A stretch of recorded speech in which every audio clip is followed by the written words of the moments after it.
Butch mentioned early on in the second period that it had the type of feeling in this game that the first goal was going to be a big one. Islanders got it on the power play from Ryan Pulock. Absolutely, and it starts with a good face-off win by Josh Bailey. Josh Bailey is a centerman by nature, and so he wins his share of face-offs, and just a perfect pass from Devon Toews, and boy, that is such a great shot. I mean, no chance for the goaltender. He came out, he was aggressive, he anticipated it, but when you put it in that kind of a corner, off the post, back in across the goal line, no goaltender is going to stop that puck, and then the Islanders would get a second goal.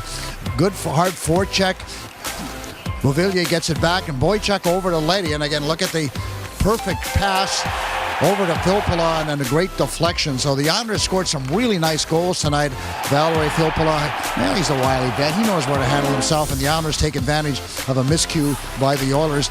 But the Oilers found some momentum on a late goal in the second period. Islanders would not be happy giving up that one. Just a quick wrist shot by Russell to the net, and Hugent-Hopkins gets his stick on it up and over the right shoulder. So a real nice goal by Hugent-Hopkins, and the Oilers have a little bit of life. That Hugent-Hopkins goal came at 19:57 in the final 3 seconds of that period. But Ryan Pulock, his sixth goal this season, his third on the power play, and 8 points in the last 8 games. Valtteri Filppula picks up his 12th goal. You've got a third line center with 12 goals. You got a fourth line center with 15 goals. These are good things for the New York Islanders. Well, that's why the Islanders, I think, are having as much success, is that there's nobody really carrying this team. It's not the Nelson line, it's not the Barzal line, and it's not the Cizikas line, and certainly isn't the Filppula line. They just all find ways to score goals at different times, and we so often said, Brendan, that one night it's the Cizikas line that scores a couple of goals, the next night it's Nelson's line, and it just doesn't seem to matter. They seem to rise to the occasion. They trust one another,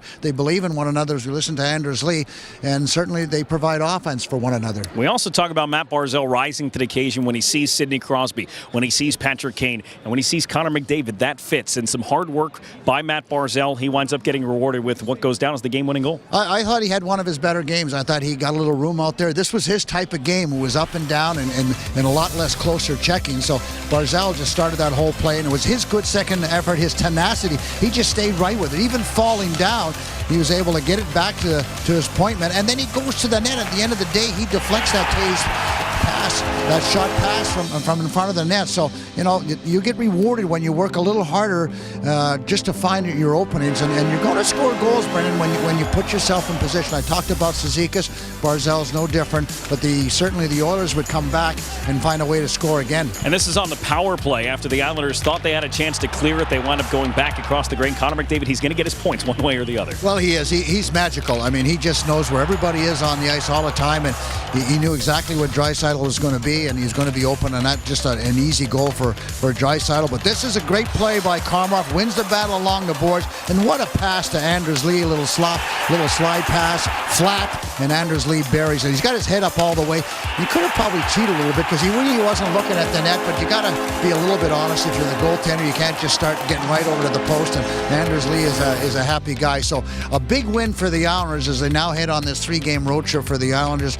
Boy, they got to be feeling good about themselves. Well, they've been feeling good all season long, really, so nothing new for them. Goal number 17 for Matt Barzal. It's his 50th point of the season. Anders Lee gets his first in 12 and leads the team with 19 goals on the year. Couple of points, Butch, that you made.